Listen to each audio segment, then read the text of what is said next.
Hi, and welcome to Math with ACE, specifically Stats with ACE today. We are going to be using Excel to help us determine whether there are outliers in a distribution. And the first thing I want to talk about is the quartile option.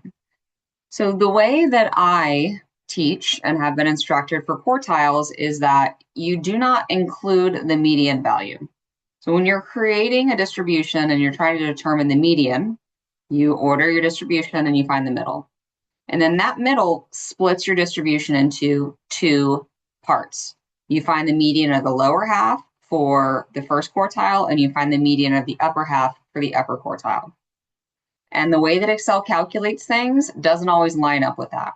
And so we are going to be using the function of median to help us with the quartile. And I will show you as well when we're creating box plots, what to do when we have an even data set and an odd data set.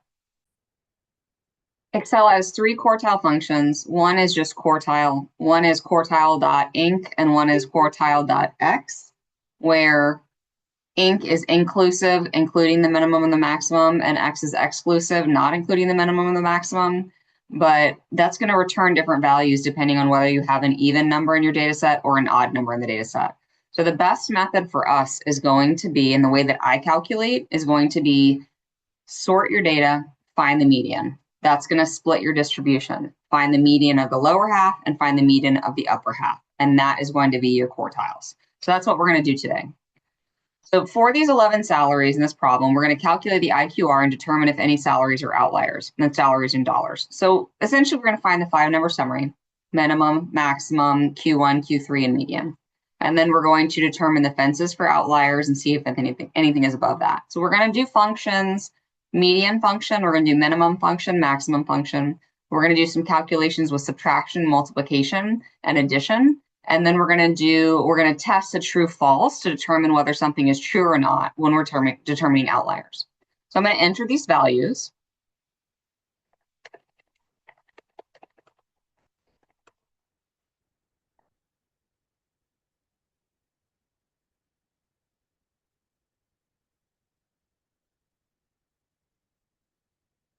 These values are dollars. You could put a dollar sign if you want. You could change the format of this to be accounting or currency. But what we do want to do is we want to sort it. So we're going to sort the data first. And what I'm going to do that in the, let's say, column C. And the way that you sort is you write equal sort. So you're going to do sort, open parenthesis, and then your data, and then close parenthesis. I'm not going to put an equal sign here, otherwise it's going to calculate, but that's the function we're using. So we're going to say equal sort, open parenthesis. And so this is automatically putting it in least to greatest. You can change the order if you want, but for right now, least to greatest is what we want. So I'm going to select the data. You can say A1 colon A11, you can type it in, or you can select it by selecting a column and selecting a cell and holding your mouse down and releasing. There's a variety of ways that you can actually get the numbers that you need. So now our data is sorted here. Okay, we have least to greatest.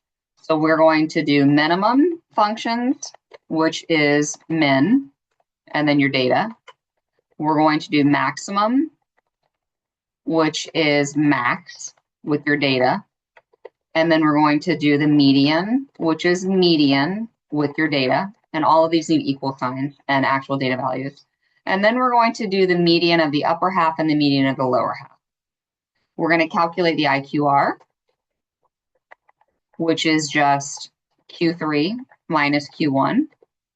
We're going to multiply that by 1.5.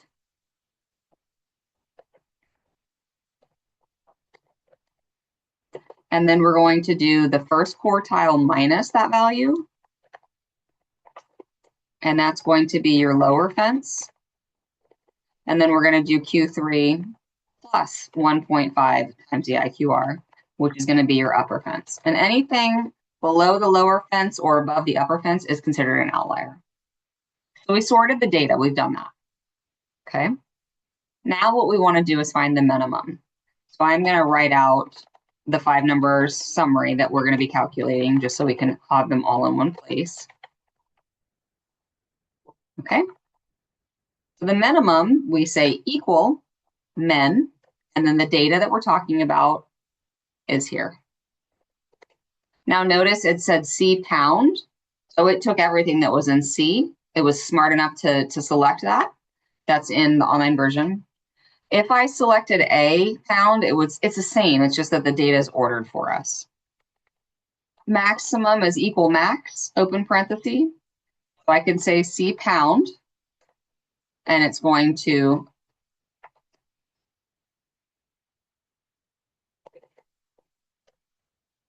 so then I select the data, C1 pound. The median, I could say equals median, and then I could say C1 pound. And that returns the median. So right now, the minimum is 2,800. The median, or the maximum, is 1,200. Oops, made this one. And the median is 5,400. Now notice there's two, but the median splits the data in half, and there's an odd number here. And so if you were to select the one that's higher up, you've got 6 and 4. So you really want to pay attention to how many there are. You can actually determine the count by highlighting all of the data cells, and it will tell you at the bottom that the count is 11. So 11 split in half would give you 5.5, so it's the middle value of 5 in between. So 6 here, this is our, not 6, but 54,000 is our median value. Now, that median value, split your data into a lower half and an upper half. So the lower half here is 28,000 to 54,000, and the upper half is 64,500 to 120,000. So the first quartile is found by taking the median of that lower half.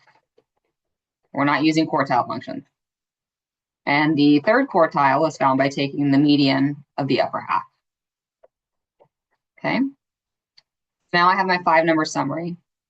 And in order to find the interquartile range, what I'm going to do is I'm just going to say equals, and I could type the numbers 69,000 minus 40,500, or I could say equal the cell where the Q3 value is minus the cell where the Q1 value is, and I'm going to get the same thing. So I can go ahead and say equal those two values. I'm then going to take that times 1.5. I say equals because I'm performing a calculation, 1.5, and then the asterisk for multiplication, and that value right there. I could have typed 28,500. It's the same thing. Now I'm going to do the calculation where I subtract that value from Q1. So I'm going to say it's equal to Q1 minus 1.5 times the IQR, which we've just calculated. And then I'm going to do the same thing for the upper fence. That's equal to Q3 plus 1.5 times the IQR. So this is my lower fence, and this is my upper fence. Anything below the lower fence in the data set is an outlier. Anything above the data set, above the upper fence in the data set is an outlier. So what I can do is I can test if the minimum is less than the lower fence. I can also test if the maximum is more than the upper fence. And the way that I do that is I select equal, and I take the minimum value, use the less than sign, and my lower fence. So is minimum less than lower fence? False means no. So no lower outliers. True would be yes. What about the maximum? Is the maximum value greater than the upper fence. Yes, there is upper outliers. It's anything above 111,750. So the maximum is the only upper outlier, but yes, there's an outlier. Okay, so in this video, we calculated minimums, maximums, medians. We calculated the interquartile range. We performed addition, subtraction, and multiplication, and we tested whether two values, how they compared. Okay. In our next video, we are going to do the 5-number summary again and then create a box plot.